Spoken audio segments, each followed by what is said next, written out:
साथी म आज दामन घुम्न गएको थिएँ। दामनको भ्युटरबाट र दूरबीनबाट यसरी हेर्दाखेरि त होइन दामनको बजार मजाले देखिने रहेछ। यो फोटोमा देखेको दामनको बजार हो र दामनबाट फेरि यो सूर्योदय र सूर्यास्तको दृश्य पनि एकदम राम्रोसँग देखिने रहेछ। मजाको दृश्य थियो।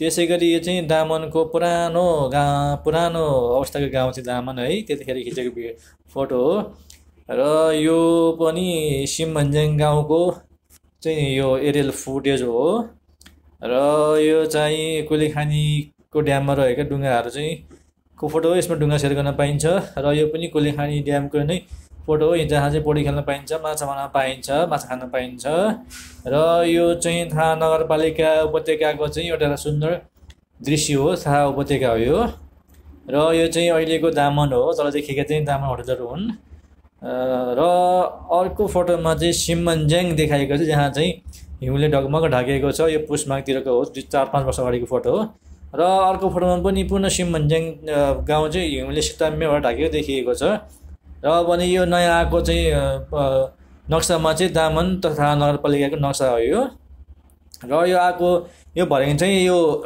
फलामे भर्याङ हो, जुन चाहिँ स्वर्ग जाने भर्याङ जस्तो देखिन्छ। यो पनि हिउँ पर्दाखेरि खिचेको फोटो हो र यो पनि सिमभन्ज्याङको चाहिँ एरियल फुटेज हो।